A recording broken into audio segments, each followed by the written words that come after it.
Hi there, ESL 4B students. I'm going to be talking to you about your assignments for next Monday, March 30th. So let's get started with that. Zoom, of course, you are going to Zoom with me March 30th. You're getting quite good at Zooming. I expect all of you to be ready to do that and be there from 7:45 a.m. until 8 when I call the roll, so you can check in anytime as usual. I've given you the meeting number on Canvas. It's just below. And make sure that you read over again the rules for Zooming. I've added one new rule, which is mute. Click on the mute button so I can't hear you, so no one can hear you. And then when I want you to talk, I will tell you, I will call you by name and you will unmute. Also, make sure that I can see your name under your picture. That means when you have a Zoom account, make sure that you have the name that is the same name you use in class. Some of you are using very strange names or numbers, and I don't know who you are. I really do want to know who you are. Well, if you haven't taken the quiz about the snow leopard reading, make sure you do that. I want you to do that by Saturday at midnight. Take that quiz. So some of you need to read again about the snow leopard. Make sure you know everything. There are going to be 9 multiple choice questions and 1 paragraph that you're going to write. Now, I'm going to give you longer this time. I'm going to give you 30 minutes instead of 15 minutes, which is good, right?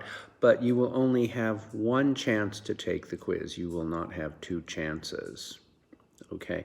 So you really do need to be very familiar with the reading so that you can just answer the questions and not look too much in your book. And then when you write the paragraph, please don't copy from the internet or from a book. Write your own sentences, even if you have mistakes. I don't care. Mistakes are fine because we learn from mistakes. So don't try to be perfect.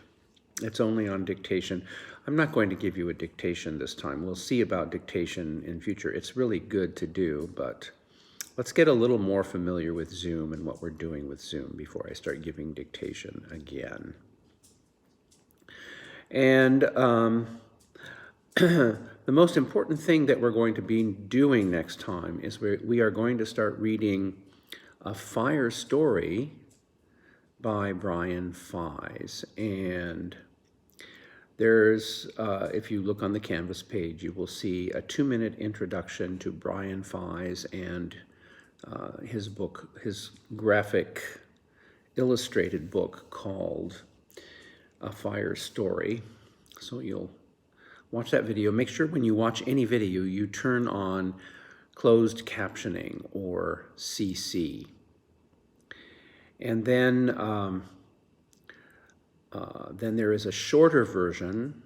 There's another video that has a short version of the whole book. He takes you through the whole book. It's a preview of the whole book. It's about 6 minutes.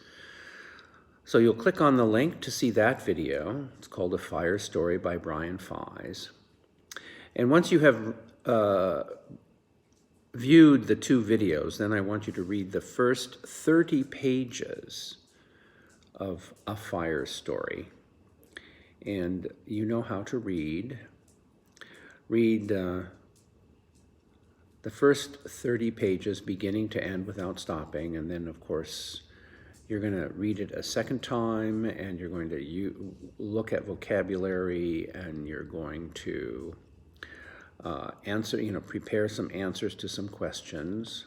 Actually, there are 21 questions that we're going to talk about in class.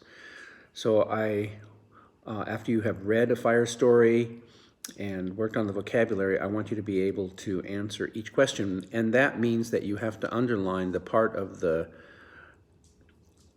book or the reading that will help you answer each question and practice saying the answers to the questions.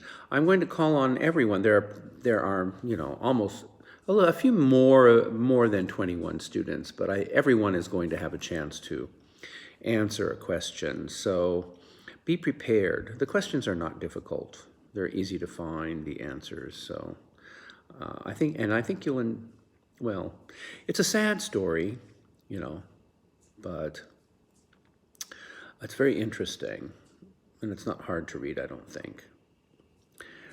So make sure you can answer those questions, and when you've finished answering all the questions, then I want you to read the first 30 pages again until everything is just easy, like eating a piece of cake. You know that expression, it's a piece of cake. That means it's very easy, right? You can say, oh, that's a piece of cake. Not a real piece of cake, but it's just easy.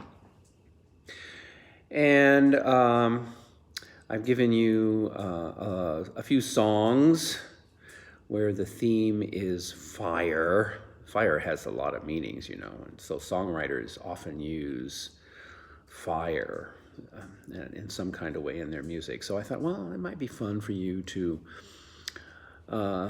improve your English by listening to a few songs with a theme based on fire.